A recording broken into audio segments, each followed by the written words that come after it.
Me too. That was a great episode. Every time I do one, it be like, okay, this is my favorite now. Under the moonlight. Our shadows mending together to form a full entity. Our breaths flowing free, allowing words to become meaningless. Your hands are now my hands, and my legs have been swept from beneath me. The hairs on my arms are raised with the thought of you loving on me and me loving on you. Just the thought of you quickens my heartbeat. It makes sweat beads appear out of thin air, and now I'm left breathless.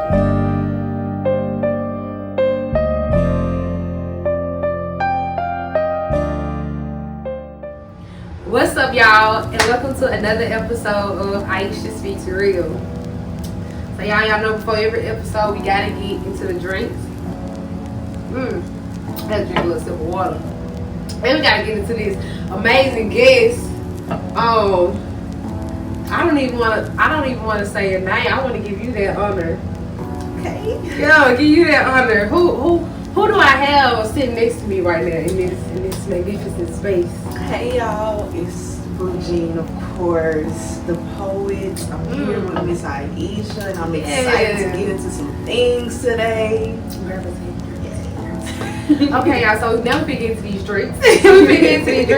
So, I don't know if y'all can really see our glass, but y'all see I have a nice little sweet red wine. It's really it's Sweet Waters Rosé. I think I had it last time. I really can't remember. I either had this or the Moscato. But y'all know my Moscato ain't too far, okay? It's not too far. Got a little bit of that little. But Bleu Jean, tell them what you drinking today, because I'm really curious, y'all. I wonder how this little wine tastes. I'm gonna have to try it out for the next podcast. She came with some different stuff, y'all. What is that? It's really like a 40, like some bigger. But y'all, it's wine. It is Japanese plum wine. It's really good. It really tastes like cherries. It's so good. So it's not like a you don't have like a what I was gonna say a bitter taste At all. Okay, cause I'm not gonna. So you can have some. Yeah, I ain't gonna lie, cause I was thinking it may would have had a bitter taste, especially like by the color. Cause I hate bitter wine, like and like I really like red wine, but I like the sweet red wine cause I hate bitter. Have you had Salt of the Earth? Yes, it's my favorite wine. Like, girl, that's why I was like, oh, I can go get some wine. But then I was like, it's Sunday, the liquor so closed. What's it again? Said you got some wine? Baby Tilly? That's Salt of the Earth? That's Salt of the Earth. I see, I ain't never had I know Kroger be selling. Oh, for real? Yeah. Girl, you not, girl, don't tell me that.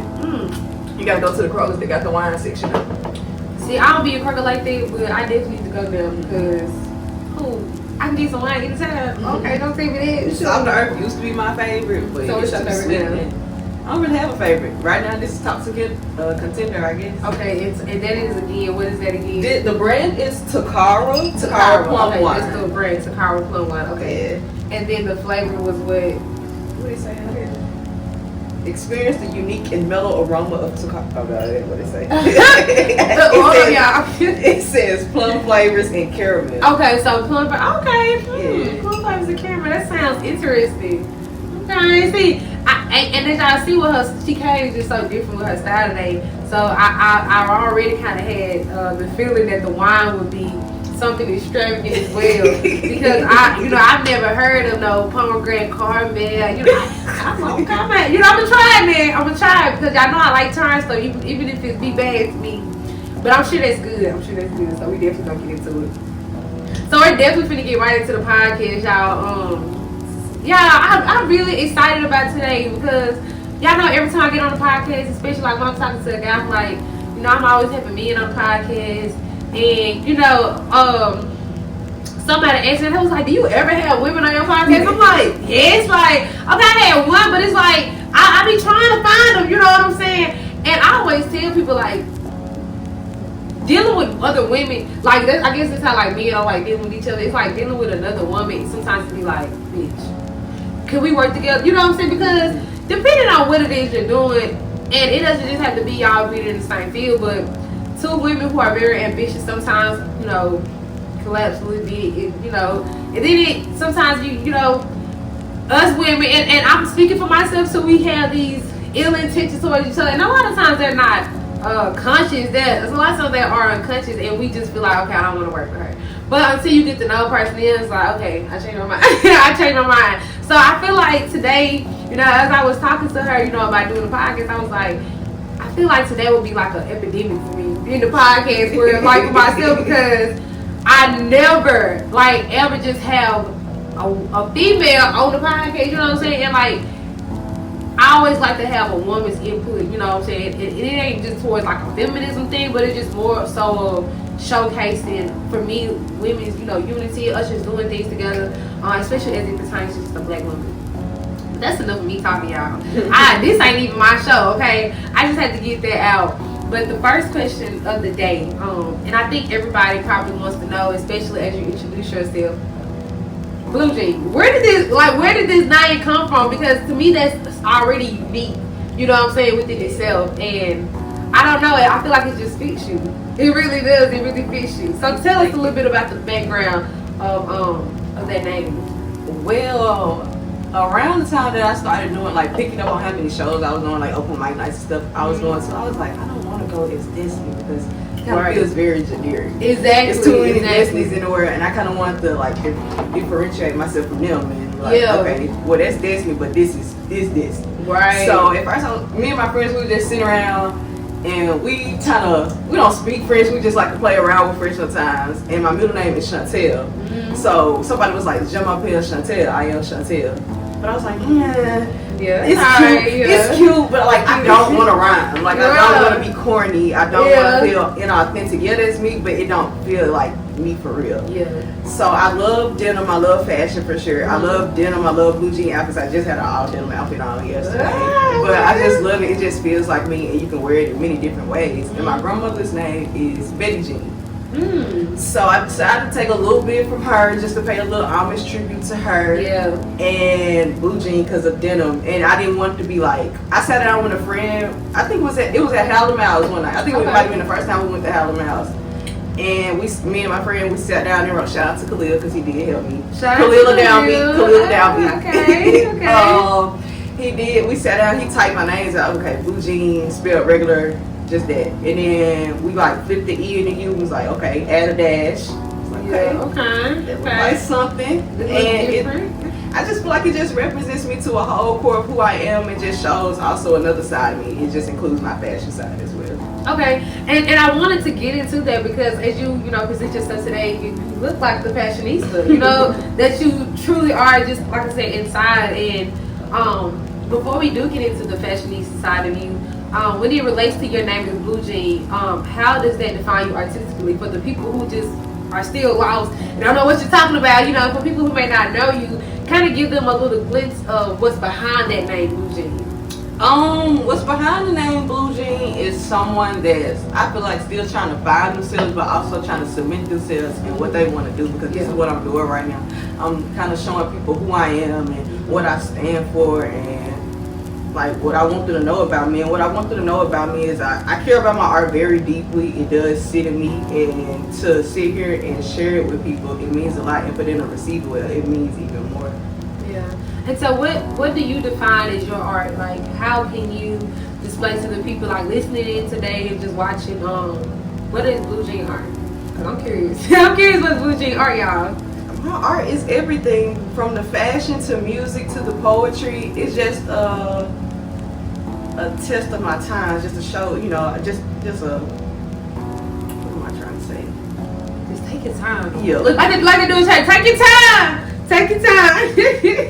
It's just, I just feel like my art is who I am, in a sense that it lets me be free, be creative, and just speak from a place of emotions, which people don't usually do a lot. They kind of shelter themselves from their emotions. Yeah. And my emotions is kind of who I am. They don't control me, but like they really do define me, because I'm an emotional creature. I'm very sensitive, and I just feel things a little differently. Yeah. So when it comes to my poetry, like, just to say, I write a lot about love.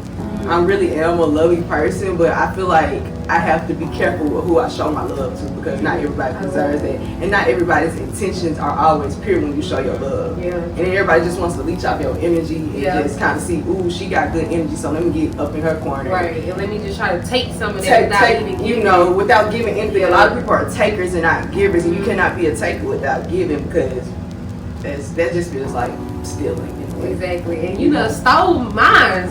No, stole me. Don't steal me. Exactly. I'm taking me back. But the thing is, you can steal from me, but you can never be who I am. You know. What she saying? I'm every woman. This is all in me. Like you can never be who I am because to me, everybody has their own finesse, and everybody is meant to be who they are. And nobody is meant to be somebody else, and that's why they placed on this earth. Yeah. And I say that because I low-key been trying to figure out what is my purpose. And a long time I feel like I was just like living. I didn't know what was going on. So like finally diving into the world of like poetry and just diving and tapping into my creative side, it just kind of helps me figure out. It really like opens you up in a way where I just like, okay, maybe these little hobbies, you know, can actually turn into like a career or something that you, like you said, defines me and my artistic culture within myself. So I really love that. That's beautiful. And I don't know y'all know, probably especially if you watched the recent podcast, follow me on social media, that I'm also a poet.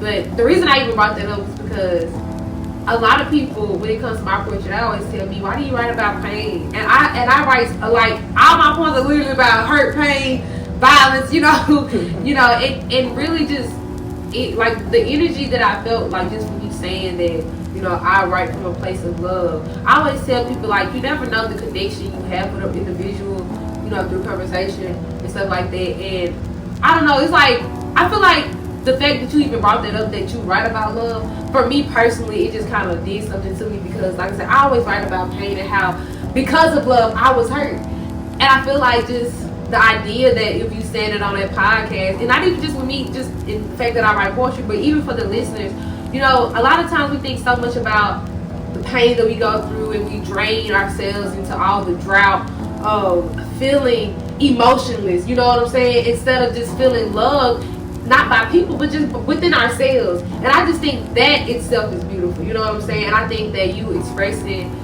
yourself through your music and through your poetry, it inspires so many people. And like I said today, it inspired me. It inspired me, it really did. So, the fashion. I want to talk a little bit about the fashion. And then I want to kind of chime back into how do you like let your fashion define you as an artist when it comes to your music and also your poetry? Well, let me start by how I kind of got into fashion. Okay. When I was younger, I used to say, I want to be a fashion designer. I want to be a fashion designer. But I just, for the life of me, I cannot draw out. I was just about to ask you that. Can you draw? Because I'm an abstract artist. I like to let people sit on my stuff and let them feel how they want to feel about it, rather than trying to define myself with what I draw. You know, right. You know. But I got into fashion by just, well, let me say this. Before 10th grade, I really could not dress. Like, it was just like, I would just throw stuff together. But I think that comes from a place of me not caring. Right. What people think about you, and you just have your own style. But it also came as a place of not wanting attention on myself. Because I get kind of in my shell when the attention is all placed on me, and it makes me feel, in a way, kind of insecure. Yeah. So I feel like it was coming from a place of insecurities about not caring about my appearance, when in actuality I really did. Yeah. So I feel like around 10th grade I discovered the thrift store, and I just, going into the thrift store, you're able to kind of curate an image of yourself that who you want to be. Might not be who you are right now, but it's like, ooh, I can get to this level. Right. So I kind of started thrifting, and that's kind of where it just evolved, and I started like just really and wholeheartedly not caring for real, like just wanting to be my whole self, and wanting to just feel whole and not give a fuck. Seriously, we don't give a fuck. Like, I love it. A lot of people say they don't. I actually do give a fuck about certain things, but to give a fuck about everything is just impossible. You know, some stuff you just gotta let roll off your back. But I think people use that I don't give a fuck attitude in the wrong way sometimes. Yes. Because it's like not saying you don't give a fuck about life for yourself. It's just like you don't give a fuck about things that just don't matter. Exactly. You know, you're just trying to be authentically yourself. And you know, today it's so much easier to be emotionless than to show your emotions, because to show your emotions, it means that you care. Exactly, and that's why I think people go to that I don't give a fuck attitude, because it's easy to say I don't give a fuck. It's not easy to try it. It's not easy to just say I'm hurting, or this is what I feel like, or I want to just really be myself, but I don't know how to. You know what I'm saying? Because we always want to feel like we're in control of things, and sometimes our emotions are uncontrollable. And I feel like you were just going on saying, I'm gonna shut up, but you kind of use your fashion to kind of like express yourself, and that is again beautiful. Like that is again really beautiful.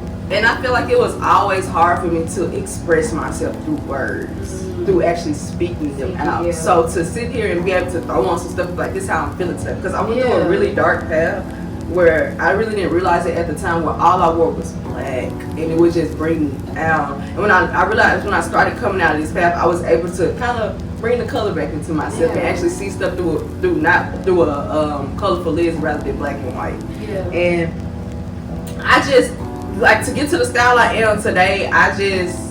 I watch a lot of like fashion videos or like, you know, get ready with me, outfit of the day videos, and I just kind of draw inspiration from other people, which is nothing wrong with that. It's a thing as inspiration, then it's a thing as straight stealing somebody's or style. copy, yeah. And what I like to do, I just like to take elements of different parts of people's style, or even just stuff that I just like, you know. Right, I see something on, it's okay to like something, you know what I'm saying?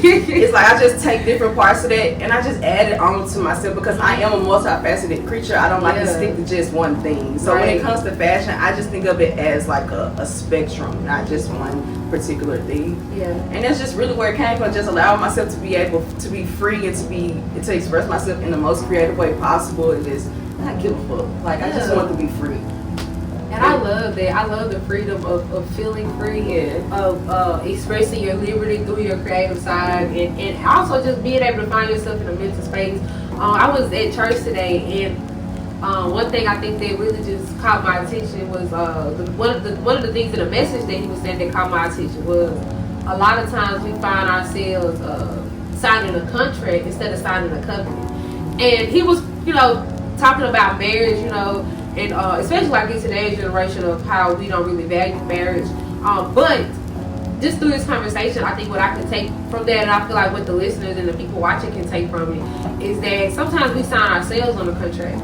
You know what I'm saying? Like even how at first you didn't know yourself, and it's like you saw yourself go through a transition in your life.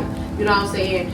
And at a point in your life, you was on a living contract, because you was like, look, I might, you know, because when you think about a contract, you know, you're signing something to agree to these terms, but if these terms don't go appropriately, then hey, we're gonna have to get out of this contract.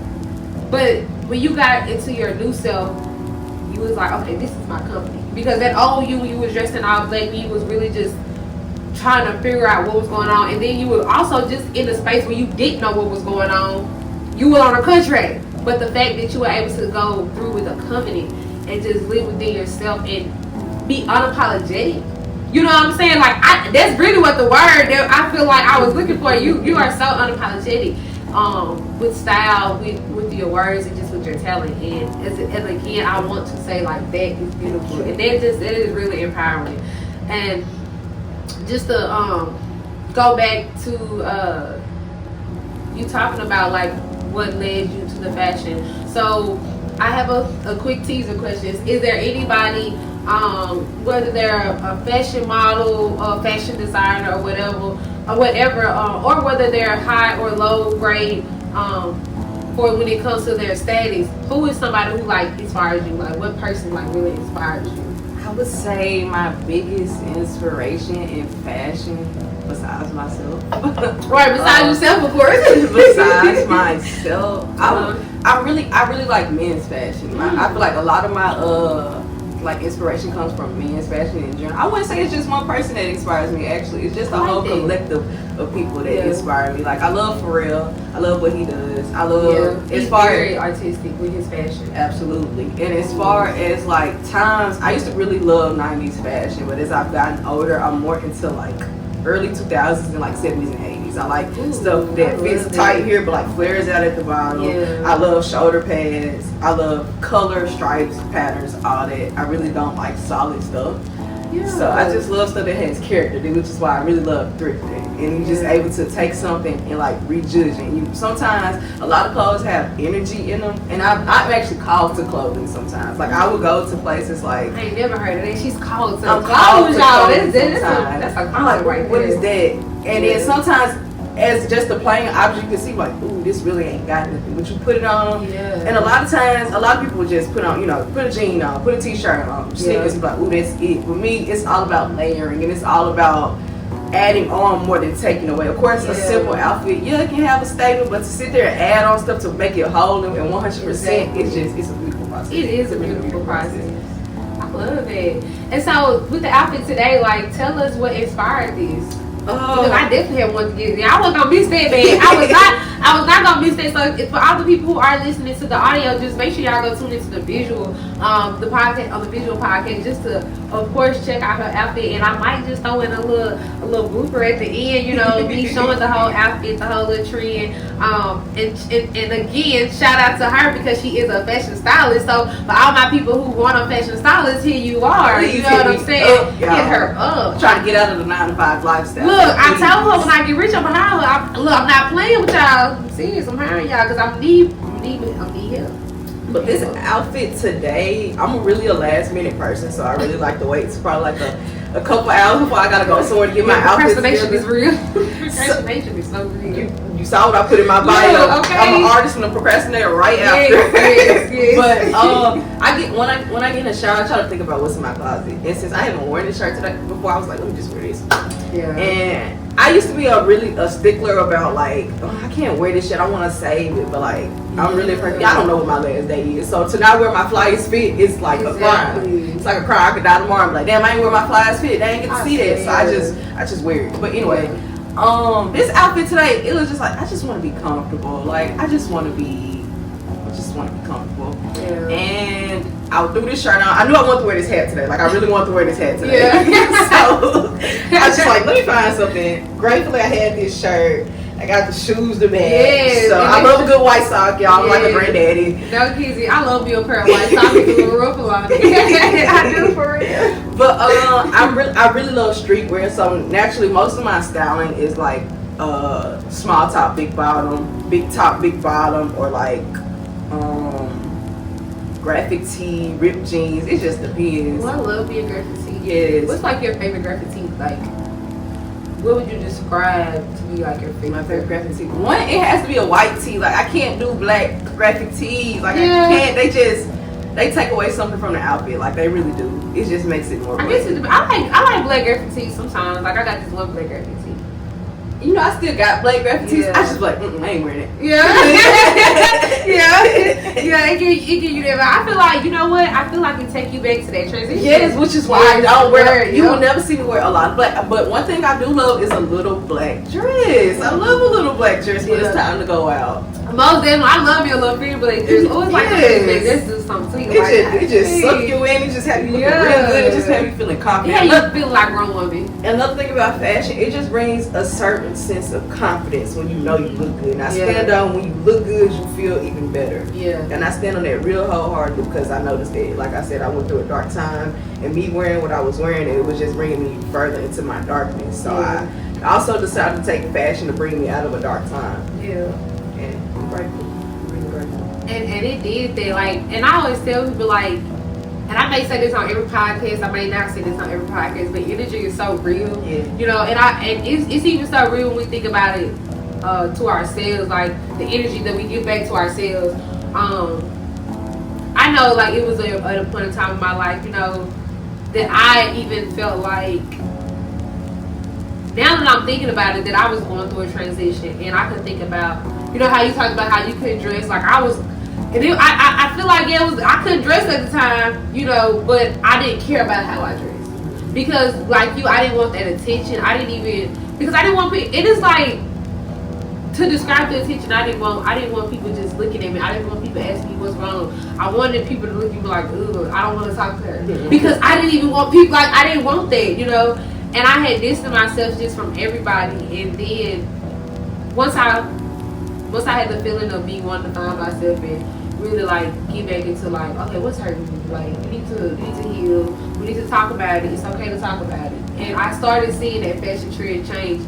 And like, that's why I love just having these conversations about people like careers and stuff. And I love talking to people who have these different careers and different career interests, because you learn so much about yourself. And I feel like what's so important that I want to bring alive again and just reinstate is that fashion not only is just a style of appearance, but it's also a style of emotions, and it's also a style of vulnerability, because we can be so vulnerable in our fashion and how we look and how we dress. Like people who wear hoodies a lot of times that means they're trying to cover up, because they may be trying to cover up something inside. somebody who doesn't wear a lot of clothes a lot, they may be feeling like, I want somebody to come to me, ask me what's wrong, I'm hurting inside. You know what I'm saying? Yeah. So, you know, and we judge people based on these clothes and stuff. Like, we'll judge somebody who wear hoodies, like, it's hot outside, why are you wearing it? Instead of asking them, are you okay today? Yeah. You know what I'm saying? Like, instead of reverse psychology, and for a young lady who may always want to show her stomach or may have on some little Daisy Dukes, you know, we deny the fact that she's a woman because of how she's dressed and stuff. We look at her like, oh, she's trying to dress like a hoe, or she's lowering her standards for men. She's not caring about, you know, how she's appearing to people. But really, she's needing people. She's trying to draw attention from people because something is wrong with her too. So it's like you said, fashion is so important, like, in our lives, because it really defines us and our emotions, like really to a hard point. And like, I ain't gonna lie, really just through this conversation, you know, I've really been understanding the standard that comes to how fashion really defines like who we are and our emotions and stuff like that, because we don't really think about that, you know, right? And I think one thing too that really spoke to me, like, as I was reading your bio, as you were talking about fashion, and I think you were stating that through fashion, you know, and you said it here too, just how you found yourself. I just think that's beautiful, because also going back to how you were saying you didn't really know what or who you were and what you wanted to be. And I think that, and I'm very spiritual, so I will always like you talking about God. I think that God just had to show you through colorism, not speaking for as an individual, but just through fashion, through patterns, and just through art, period, who you were. You know what I'm saying? And I love the fact that you're different and you dare to be different, because that's how you were able to like realize, like, oh my God, I'm wearing black, and that's really defining me as just this cold-hearted person and just this dull person. But as you began to awaken and prosper and just grow out of that, now you're this bright colored individual. You're just such a fashionista. And I'm gonna keep saying that all day, y'all, because y'all gotta see her like this. This is nothing. Like, literally, this is nothing. Like, I mean, not even just with the clothes, but just with the hair. Like, I ain't gonna lie. Okay. Because like that style you had, dudes giving the Erica Badu, like, I ain't gonna lie, I love that hairstyle so much. And I don't know if you want to tell me your secret or not, or the world, but what was your secret? Because I was like, oh my God, like, goddamn, she do her shit to me. Like, you told me to leave my hair done this whole time. Like, I was kind of mad, y'all, for real. I was like, I ain't gonna say nothing. No, man, I can't everybody the sauce. But the sauce in. But y'all don't bet too nice with the little hanging back too. She had the hair pulled up. I was like, queen, show I did. Like I said, a lot of times, a lot of shit happens to me last minute, and that's when I do my best work, because I'm under a lot of pressure to like, damn, I don't want to look crazy. Right. I don't. Right. So that day, I think it was time for me to wash my hair, to be honest. I was like, I can't wash my hair right now because I don't have the time. So I was like, okay, what should I do? And usually when I'm at the time to do my hair, I do a little like braids. I do my own hair, just to put that in here, but I don't do other people's hair because I just cannot. But that day I was like, fuck, I need something to do to my hair. So I keep a few hair packs in the bathroom. So I was like, okay, I'm gonna get these hair packs. Let me try something out. So I just tried something out, and it usually come together. And I'm really not one to wear wigs and stuff. I really do prefer the more natural styles, because I'm more of like a urban, earthy type person. Yeah, I love it. I've been trying to be more urban and earthy. Yeah. I just like to be in touch with my roots more than anything, and I don't like to feel artificial per se. But I'm not knocking the people that do wear wigs, because I used to wear them a lot, but that was only because I didn't feel like doing my hair. Yeah. But like I said, my hair is a big part of me due to the fact that it also involves the fashion. My love for creativity is just a whole nother way to express myself. And when it comes to hairstyles, it's just another place to have fun. It is, because you can do so much with your hair. Like, oh my gosh. And that's what I loved about that Pacific hairstyle. I'm going to try to find something, and I'm going to tell you now, I'm going to blow it up. Because I want them to see it. Or you can see me a video. I don't care. Because we're going to find it. I just really want them to like see that creative style, because it was creative. And not only that, like you said, just really get in touch with your roots, because you know, I'm such a research freak and a history freak, and I just know, like, when I was doing my research, especially as it relates to African American, well, I don't even want to say African American, but black individuals as a whole, and colored people. You know, we talk a lot, with the research talked a lot about how our hair is so important as it relates to our ancestral background. You know what I'm saying? Because like, our hair is how we get in touch and in tune with our roots and our ancestors and stuff like that. You know, that's why people say never cut your hair out, because it's like, how you gonna get in touch with your ancestors? And I just feel like that style was so energetic, it was fun, it was festive, and it was very ancestral, you know what I'm saying? And that's why I said you really gave me those Erykah Badu vibes. I was just like, and then y'all, the dance was just so fat and juicy. I was like, oh, I loved it. I was like, how did she do that? You know what I'm saying? It was like one of her, so I was like, damn, bitch, I'm gonna turn this wig on, like, put that wig, put that front, like, I wanna do that. And the reason I'm bringing all this up because, you know, I've really become the type of person just to tell people how I feel, whether it's bad or good. And, you know, especially if it's good, like, I be wanting to tell people, like, how they inspire me. And I like to say, I'm a very much believer in God. And kind of like what you stated, I had just been going through a lot mentally. And I hate to say this on the podcast, but I am, because I feel like, you know, a lot of people may feel like this, especially us women, you know, especially this generation. But I have been going through a lot, just, you know, my friend groups, people who I thought was friends, called friends, all that stuff. And I'm so, like, I feel like I'm very down to earth. And, like, not just saying just as who I am, but just me, period. Like, I analyze everything. I'm an overthinker. Like the word friend, I'm like, bitch, the definition of friend means this. Like, you know what I'm saying? I'm like, so careful like, yeah, like, friend. and it's like, I just can't call anybody friend. Like, and I'm just giving it, for example, let's just say, you know, for us, like, okay, I talked to you one day. I'm not going to, you know what I'm saying? And that doesn't mean you're a bad person. And I feel like people should treat me that way, because that's how I treat people. Like, if I feel like we don't really just have a divine connection, and I'm saying that we got to talk every day, because I know I'm always busy, and you know what I'm saying? I know that other person may be busy, but it's like, to really call somebody a friend, what kind of value are you adding to my life?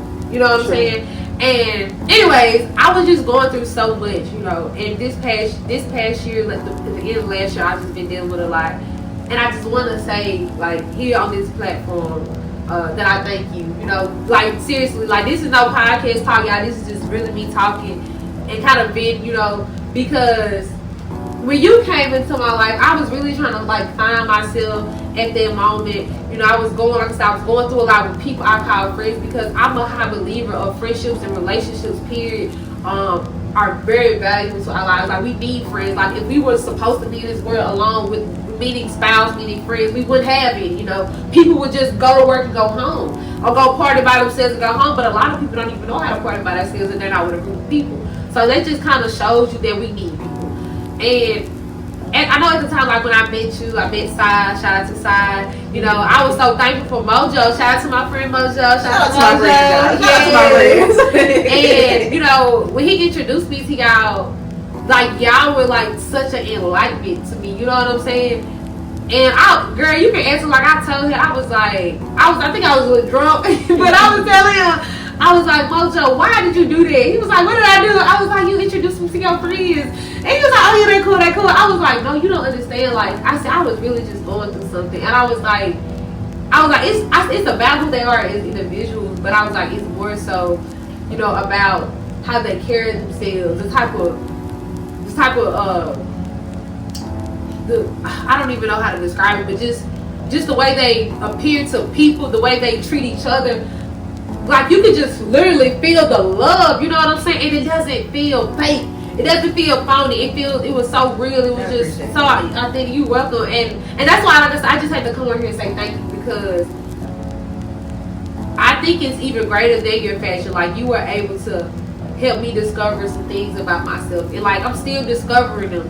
But life is a never-ending life is a never-ending journey, you know what I'm saying? But just in that moment in time, I opened a new chapter of my life.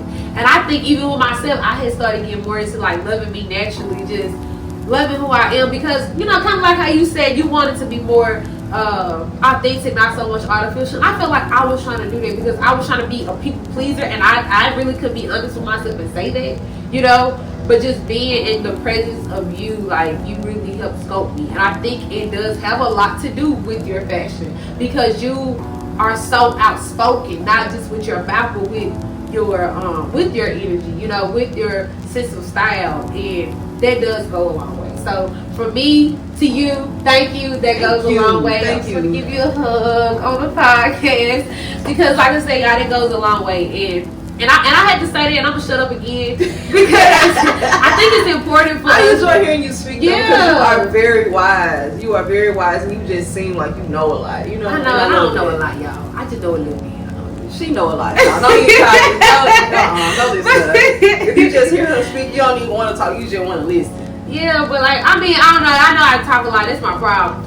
But I really had to just say that because, you know, like I was saying, I just think it's important for us to tell people who do positive things in our life that they're doing positive things. Absolutely. You know, and I think that's important for those people because a lot of times they feel like, oh, I'm not doing nothing. Just how you say you feel like you were just going through life. I think it's important for people to know that they're impacting people's lives in a great way. And that they're changing people's lives through the smallest things because I always tell people it's the small things that affect us.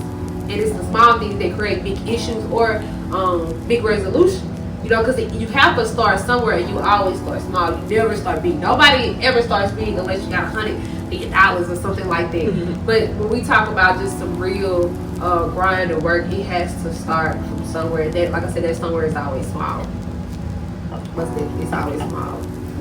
Well, I want to thank you. Thank you for having this space for people like me and even people that's not like me. Thank you for having this space for people that can vent and just be themselves. Yeah, I want people to be comfortable on here. You know, like I always tell people, like, and this is just a disclosure fact.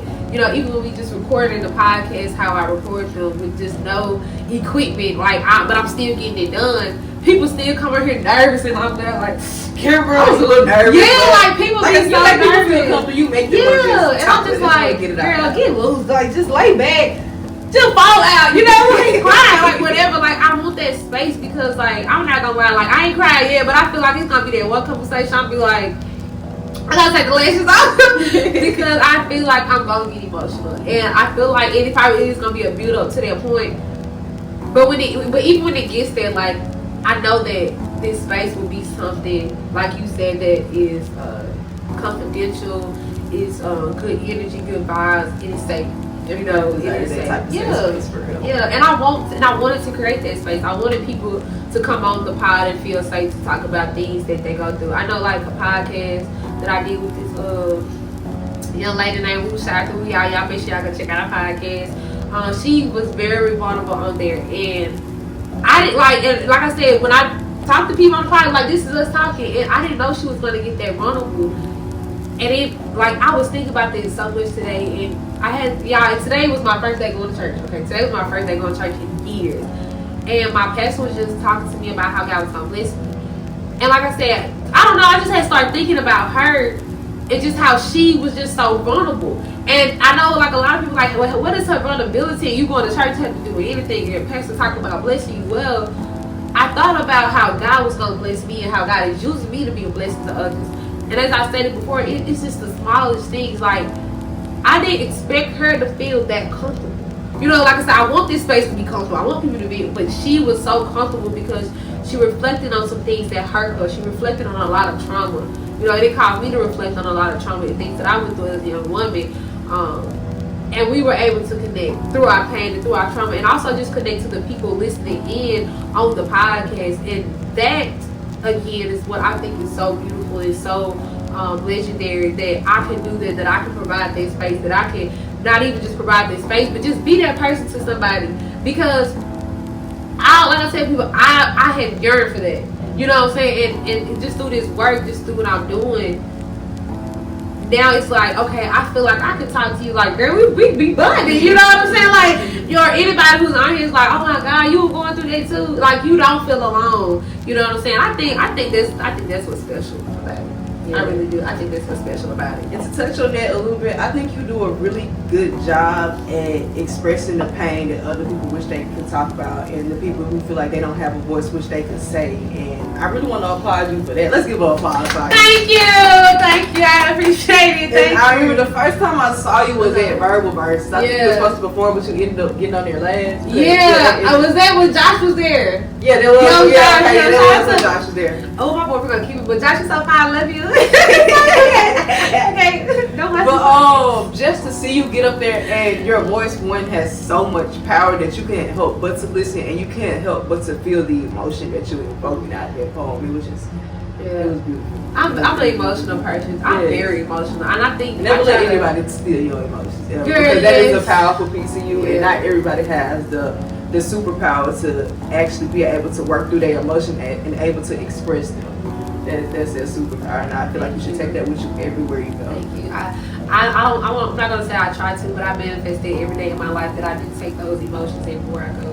But then again, back to you. That's why I always tell you I'm thankful to be able to meet an individual just as authentic and extraordinary as yourself, because you again did something to me that I could never. I feel like with words thank you enough for, and.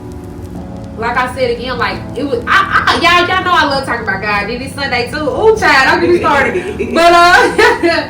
But yeah, like I just really do feel like God just bring people in your life for a reason. Exactly. You know what I'm saying? Like even just through this podcast, through this conversation, like even though we're talking to each other, we may be talking to some other friends or to some other young women out there who's listening and who needed to just hear some encouraging words, and also just to the women that's listening, like. Especially to a lot of these friend groups, I always tell people like find yourself in a space where you learn from each other, where you all are encouraging one another.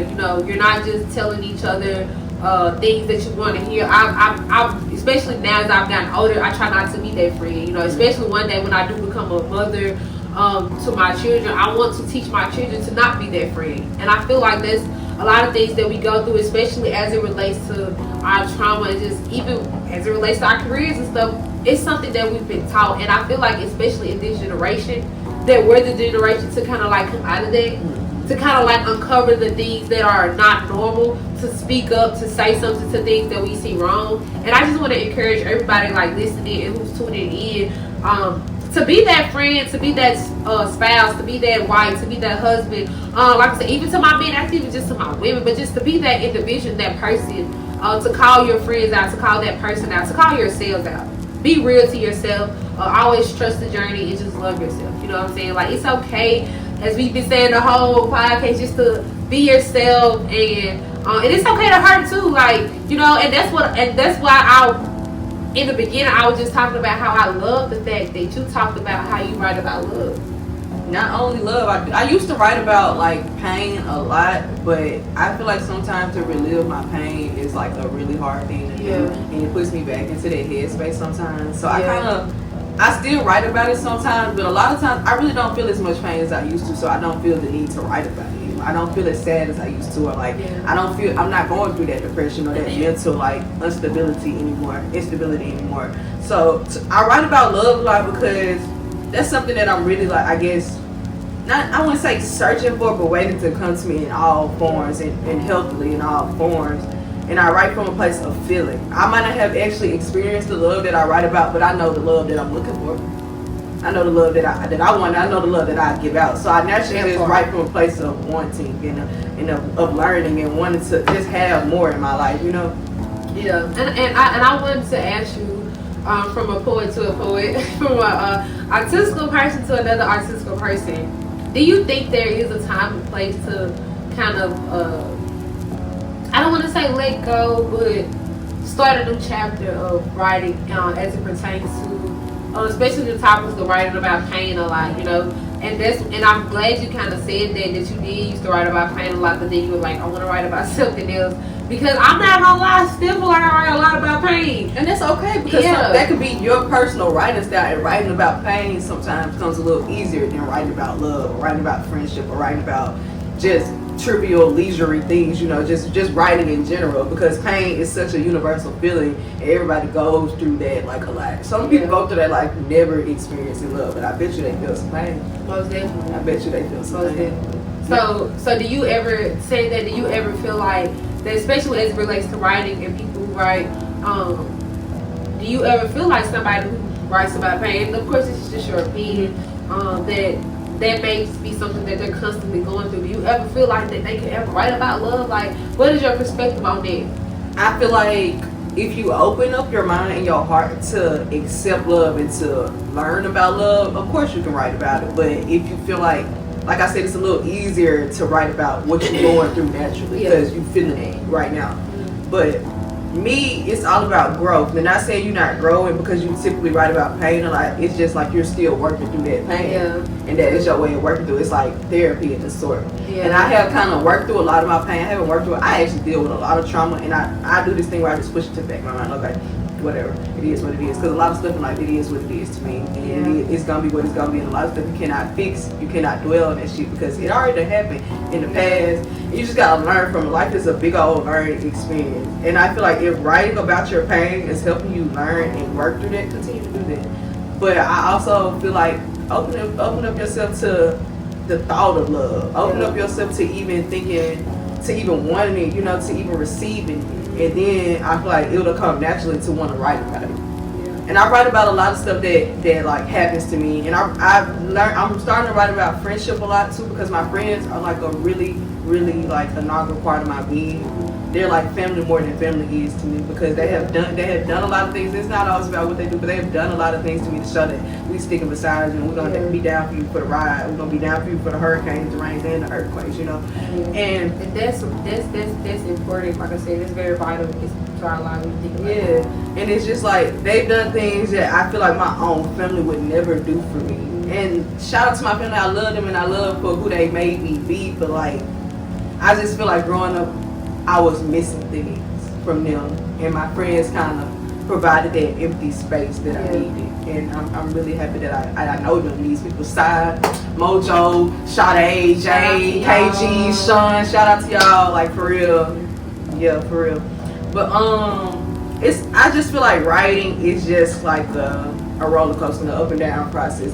Sometimes you're writing about pain, sometimes you're writing about love, sometimes you're writing about just bullshit. And sometimes you can't really even find the words to write. Exactly, you can't even find the words to write. You just writing, and that's okay too. I feel like it's all a learning process, and you really just gotta work through it, honestly. Yeah. Do you think that when it comes to your songwriting and you creating music, is it like the same process you go through? No, okay. So when I first started writing music, I really thought I wanted to be a musician and a songwriter, but what kind of musician specifically? So when I first started writing music, I was watching this artist named БLeUjeAN. She's a pop artist, and she writes like almost like catchy tunes, like really easy stuff, like ooh, I can see myself doing this. So that's really kind of what got me to like, ooh, I can see myself doing this. So I started, and I would write like, I guess you could say pop stuff, but it just did not feel authentic. It felt fake as hell, and it felt like this ain't me. I'm just doing you feel like this. You were just trying to be somebody else. Just trying to be somebody because I saw them doing it. So I would write, and it would be frustrating from time to time, and it would be like, this is not gonna work for me. And I switched from pop to kind of R&B because I am an R&B head, so that's naturally, I feel like, will come easier. And so I do like to take the easy way out, because why do I need to stress myself out for no reason? Right. Why do I need to? Like, we're not doing it. Especially for something that I just started, so naturally I went an easier route of doing R&B, and it did come a little easier. But me being the person I am kind of a perfectionist. Yeah. So when stuff wasn't like coming out what I want to be, or like an idea in my head didn't come out how I want to be, I was just like, fuck this shit, and like wipe everything out the table. Really? And so one day I recorded like my first song, and it's called Star-Crossed Lovers. It's not on platforms. Do not ask for it. Because I was gonna ask for it. I know I'm trying to get obvious. But that was like one of the first times where I feel like, okay, I can do this, because I did the melody, I wrote the lyrics, the beat was a YouTube beat, but I did all that, and I just wanted somebody like, hey, this is what I want to do. And good thing he was like a good friend of mine, so he's like, cool, let's do it. And I did it, and I think I recorded another song that same day, and it was even better than the first one. So I was like, okay.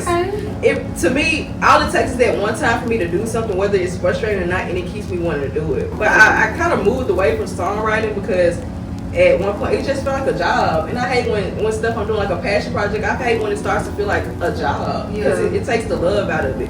So I started writing poetry. I've always written poetry. I've written poetry since like high school, but like I started taking it a little more serious like beginning of this year, end of last year, and it's just been taking off for me. And I feel like this is actually my purpose. Music, it just felt like it wasn't my purpose, but it was still something fun to do. Yeah, so it was, so for you, like, especially like we would say now, really recent times, that music is not really so much your passion, but maybe just like a hobby. Yeah. Maybe like something that especially can connect to poetry, because I always tell people music is poetry, most definitely.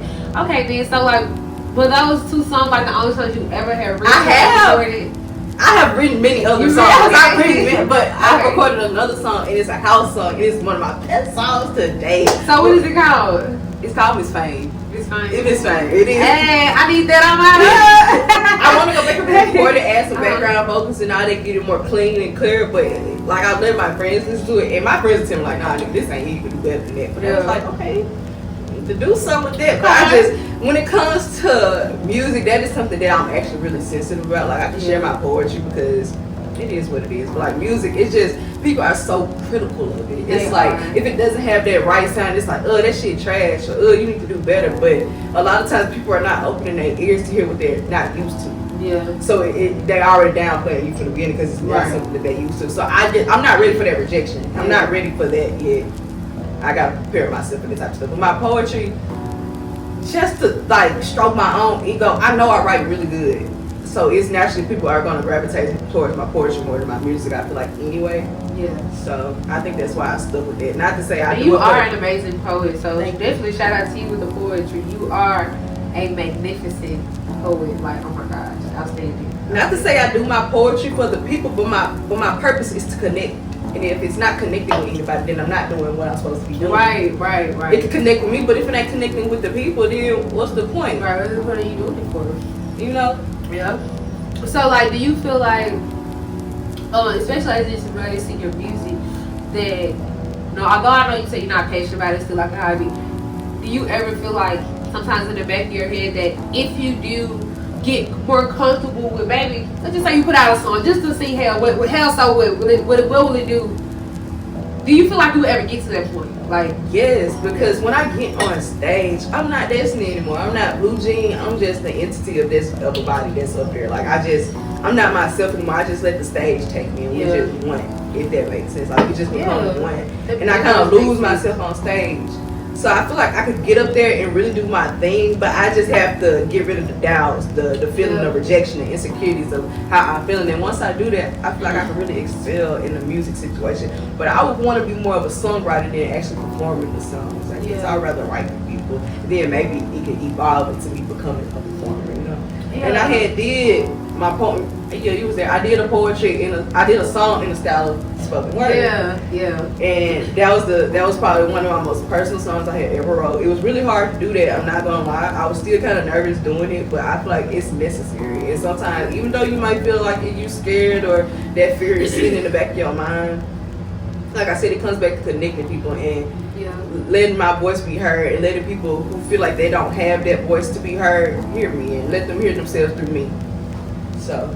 Yeah, I remember that piece actually. I'm glad you brought that up because that piece, as I listened to you talk about it, because you did talk a little bit about like mentally what you were going through, and even just talking about it now, I just caught chills. and I guess I caught chills like because that is something emotional, and I did connect with that piece a lot as well because as you all may or may not know, I am very young. You know what I'm saying? Well, I'm not that young, but I'm young.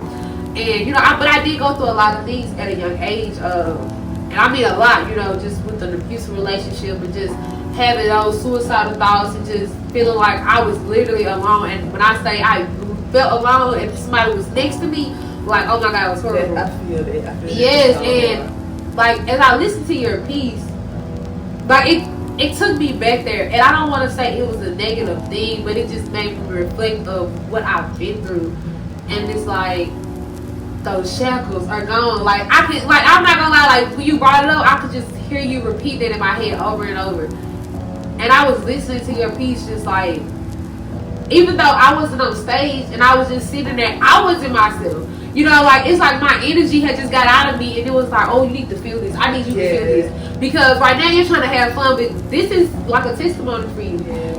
And it's like, in that moment, I just feel like, oh, I want to cry, but I can't because I don't want people to see me vulnerable. I don't want people to see me or know that I've been hurt. Right. And in that moment, I did go into the bathroom and cry. And I knew it. I was like, oh my God. Woo, I know that was hard for her. That was hard. It was heavy, but it felt like a release at the same time. Yes. It just felt like I needed to do this. I could finally kind of move on from that situation in my life because I feel like Granted, it's not holding me down as much as it used to, but it's still in the back of my head. Like I could really get back to that place right now. And I didn't want that energy lingering anymore. And I was just like, let me just release. And getting on stage is like a form of release for me. It's a form of healing. And I really do heal through my art. I write to heal myself, and I write to sometimes heal others, because I'm not writing about what I go through sometimes. I'm just writing about how somebody else might feel, how somebody made me feel, and somebody else might feel that feeling, you know? And so when I got on that stage, a lot of my stuff I kind of think out, but a lot of my stuff I kind of just let fall free. And to see Mojo get on that stage, and that was his first time ever getting on the stage, and see him I was like, okay, go acapella, it was very inspiring to kind of say, fuck fear, fuck doubt, fuck the insecurities, fuck the rejection, fuck all the negativity. And that's kind of what I've been living by lately. Fuck fear, because fear is nothing if it's not going to kill you. Fear means nothing. So I heal through my art by just letting my own personal experiences speak for themselves. And that night, it definitely spoke. Yes. Like, it definitely spoke. And like I said, not only did it speak for you, but, excuse me, but just even with myself, I know I probably wasn't the only one who was heartfelt by that, or who felt a sense of urgency just to go back to somewhere they was, and then it was like, oh my God, look who I am today. Like, you know what I'm saying? Yes. That's really like what it was. Yes, it really was a revelation, and it was a revelational moment, because it's like, man, I've come so far, and I think, like, to what you said, like, especially as it relates to fear, like, we don't give ourselves enough credit, you know, and like and a lot of times it's us doubting ourselves, you know, we put all these negative thoughts in our head. And I feel like just in that moment of you just reflecting your pain and sharing it with us, that was so testimonial, and it was so inspiring and enlightening, because like I said, a lot of people can't even just go up there for one. You know, and a lot of people don't have the strength to just, even through poetry, a song, that is some hard shit. Like, that's some hard shit, and just for, like I said, for me to just sit here and talk to you about that, and be able to reflect on it, and just, like I said, continue to preserve your voice in my head as you made the statement of the shackles. That's all I can think about. That, oh my God, those shackles were holding me down once upon a time too. And like I said before, like when you came into my life, when your presence reflected mine, it's like, wow, she is so beautiful, you shine as bright as a star, like, you know. And when you said that piece, you know, and I want to say this too, because a lot of people, they may look at you and see who you are today. They don't know what you've been through. Exactly. You know what I'm saying? They don't know your journey. And in that moment, it's like, you didn't even have to tell me nothing that you went through. It's like, I felt every word, you know. And I think that is the beauty of art.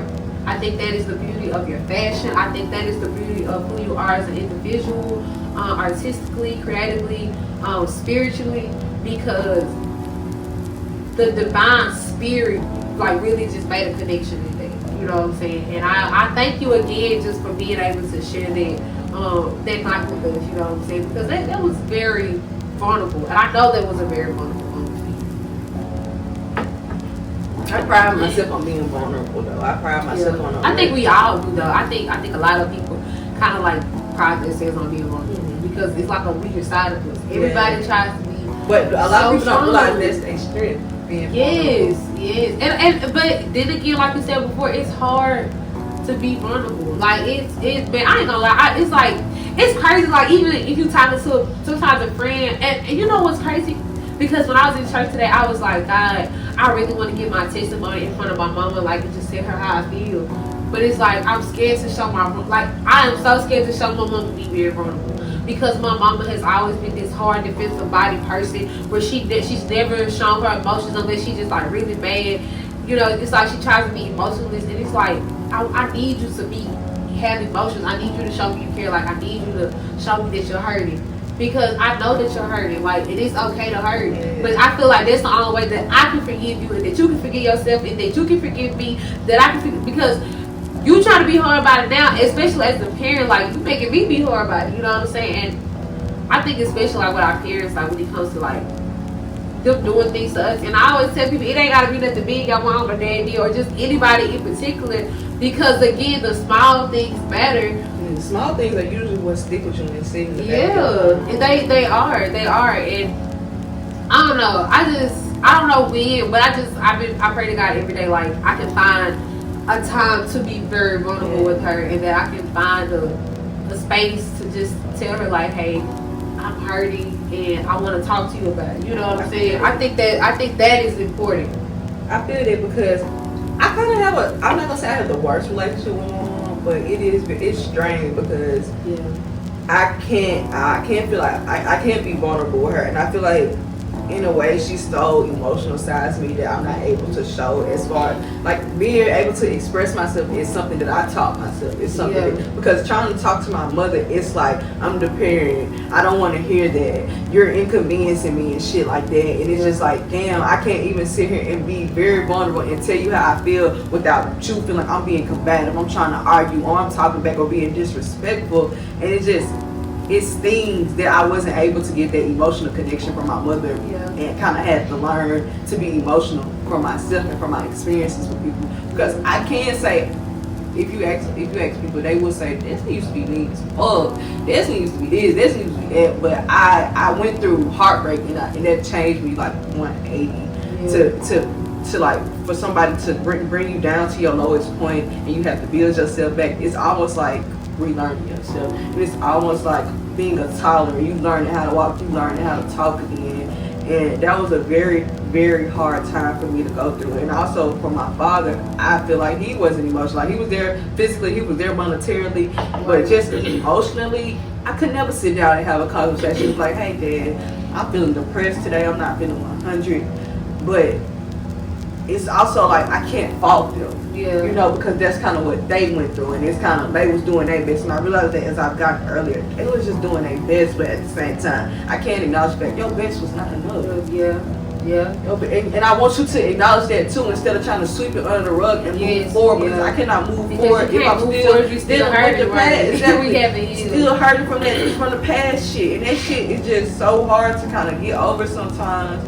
And this is where I kind of feel like when it's hard to get over, trauma therapy is like a really big thing. And I've been wanting to try therapy for so long, but it's a fear thing. It's a fear of being told like this is wrong with you. And granted, you want to help me, but it's like I feel like, am I really going to get the help that I need from this? And it's always just like, am I always going to be stuck in this same position, even though I'm trying to get out of it?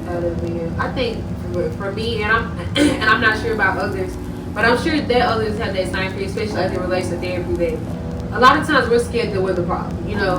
And that's why I love talking about like trauma with our parents and with people who are our intermediate family, because yes, we blame them for a lot. And a lot of times they are to freaking blame.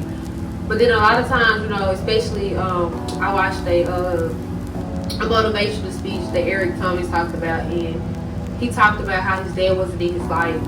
And you know, my mom, she lived near 18, so she was in my life, of course, through my 18 years. But even through that small time, it's like, bro, you left me when I really, like, yeah, I needed you then because I could take care of myself. But it's like, bro, I need you to teach me about money. I need you to teach me about life. Like, what the fuck? And I sure feel like by the time I turned 18, I was gone to the woods. Yeah, and it's like, damn, bitch, like, what was I supposed to do? I don't know how to have, and I didn't have a game plan. But I think the most important thing that we, especially this generation, and that's why I feel like we're the generation who's going to speak up and speak out, that we have to learn that it's okay to make that first step to say something. Because again, like you said, our parents, that's the trauma that they went through, and they have been taught through their parents to just like hide it. And I feel like sometimes that can be a cultural thing, especially in minorities. That we don't talk about things that's hurting us, that we don't reflect on the pain, and that we don't try to heal over the trauma. Our pain is so normalized that all we can do is get used to it. Exactly. Fuck change. Exactly. When you so used to being beat down and brutalized, of course you're gonna internalize your pain and let them become who you are instead of actually working through that shit. Exactly. And you said something that was really important to me, and I know you said it in your bio, and I had wanted to ask you this question. You said that it was like you was going on a 180. And you know, of course, for people who may be old enough to have taken a math class, you know, who know what a 360 circle is, that's a full circle. And you didn't take a full circle, you took a half circle. So why do you describe that period of your life, or just even periods or moments in your life, as a 180? I feel like that's really important. I just, if you don't mind sharing that, I really have wanted to dig deep into that. For one, when people say 360, that means you end up back in the same spot that you started in. Say you did 180, that means you flipped around and turned into something new. So as far, okay, let's start with my depression for such. I've never been the most depressed kid. I kind of just lived day by day and really just didn't let stuff like bother me. But I didn't really experience my first depression until 2019. Me and my girlfriend broke up and a lot of other things happened. It was kind of emotionally abusive, low key. Not for my part, but maybe, okay, I'm gonna accept accountability, but I would say not for my part, for the simple fact that I was very honest and open about my emotions and how I felt. But in return, I feel like I got lies, I got, verbally abused a little bit, and I just felt like very misunderstood. And to experience something like that, it sits on you, and it sits in your heart, and it sits in your brain, and that shit still sits in my brain to this day. And it's just like, I didn't want to sit there and continue to be a hurt person. I really hurt for a very long time. I probably didn't come out of my depression until about 2021. Really last year. I kind of started to pick myself back up off the ground. And it just took me not wanting to be who I was and not wanting to turn into my hurt and pain, And I don't let my hurt or my pain define me. I just let it guide me, I let it teach me, transform me, and change me into something new and better. And I just always want to be better. I always want to keep learning. And what it takes to go, I guess, through a 180 is to acknowledge the fact that you need to grow and evolve. And to not acknowledge that, it stunts your growth. It stunts your growth for sure. And I'm just always about wanting to grow and wanting to become someone new and wanting to keep changing. I love that. You are so unapologetic as it relates to all things that defines you. Again, your fashion, your poetry, your hobbies as it relates to music, songwriting. And I love the fact that you entitle the idea of growth. Because a lot of us, we think that we're moving forward just because we're getting by and we're not, And I think it's so important to highlight things that are hurting us, and whether that's a person, a thing, bad habits, that we consume in ourselves because we're actually not growing, And I think that it's so important for, all our listeners today and people watching on the podcast that we understand that just because you're having motion, that doesn't mean you're progressing. And that is a big thing that we've been saying a lot, especially today's time. Oh, I got motion, I got motion, you know what I'm saying? But a lot of times, that's all we do have. That's a distraction. Most of the time, your motion is a distraction really from the real problems underneath, And a lot of people distract themselves rather than sitting there and looking in the mirror and facing that shit. Yeah. And they're going to keep running for that shit for the rest of their lives. And once they get older, they're going to realize, damn, I never really worked through this shit. I was just putting other shit on top of it just to distract from that shit, Yeah. And I hate that people don't really want to grow and change. They'd rather just move forward without actually acknowledging the problems. Yeah, most definitely. So before we end today's podcast, I want to ask you this last question. What is one thing that, especially today, not even just the fact that we're doing a podcast, but just today, the fact that you woke up this morning, as it relates to you get ready for your day of fashion, the day of us getting ready to have this conversation, what is one thing that you plan on growing and to continue to grow within yourself, within your career, and just all things that relates to Bleu Jean? Let me think on it. Okay, look, take your time, like they say, take your time. While she's taking her time and thinking on y'all, I need y'all to start a GoFundMe so I can buy my wine for my pocket. This shit's getting expensive. So she get her wine refrigerator and all that. Because I want to buy different shit. As far as changing and growing, I just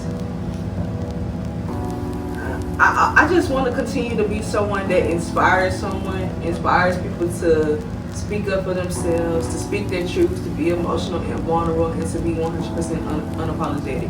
And I feel like I'm at a point where change is not really what I'm looking for right now, because I've changed a lot and I've evolved a lot. Not saying I don't want to keep growing, but I'm really comfortable and secure in what I'm doing right now. And I want to continue to become a better poet.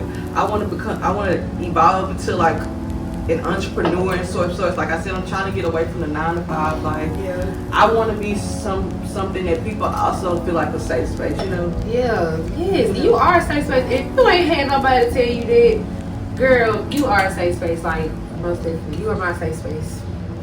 Don't make me cry. Because I was Look, finna I was gonna cry too. I was finna But I was cry. like, God, I've been crying all day at church. Like, come on, then, stop playing. Like, I Lord will use me already. I just also, I never want to let the world get the best of me. I never wanted to let it beat me up and beat me down until I feel like I have nothing left to offer.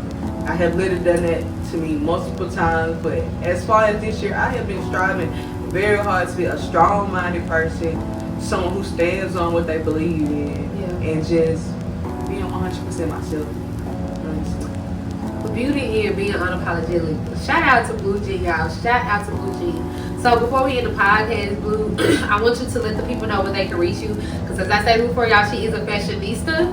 So make sure y'all get her if you are looking for a stylist. Also too, because as me being a poet, y'all know I love to run my poetry. So we're definitely gonna do this on the pod today. If y'all looking for somebody to come to an event to do some spoken word, hey, get at her. Hit us. Like, come on now. Hell, we might fucking do a duo for y'all. You know what I'm saying? Two pretty black women. Just let us know, you know? We finna conquer the world, don't worry. Hey, we coming through and we ain't stopping. We are not stopping. So let the people know where they can reach you in all your socials. And y'all can. I'm really only on Instagram these days, but I might try to expand a little bit more. But I'm on Instagram at BC Destiny, the letter B, the letter C, Destiny, DESTINY. And I think that's it. You can hit me up through DM to style, to write you some music, to have me at your event. Just let me know. yes, most definitely. Most definitely on the music, right? Because I know I have so many artists tuning in, and I know a lot of people find it difficult to write. So I think that is something that is very vital to her as an artist, as an artistic individual, is that she can write. You know what I'm saying? And I love that about her because I've been thinking about writing, so I might just get Bleu Jean to write. I might just get Bleu Jean to write it. And before we end, I want to do something very monumental because I never did this on the podcast, and I think it'll be really cute because you're so fine, and I just feel like it'll be like, you know. So we're gonna cheer out on the podcast, y'all. Thank y'all for tuning in. I love y'all so much. We have concluded this episode. I hope y'all. This was an amazing This episode. was an amazing episode. episode. Like, oh my God, it was just full of so much vulnerability, so much encouragement, openness, and I really just hope it's a lot of women, especially because I really wanted this to reach to my women that we love each other, we love ourselves, and that, like I said, we encourage each other to just be so confident and ambitious. You know what I'm saying? Like, just go out and just do amazing things. Whether that relates to just breathing, because that is a gift. All right, y'all. Until next time, we exhale.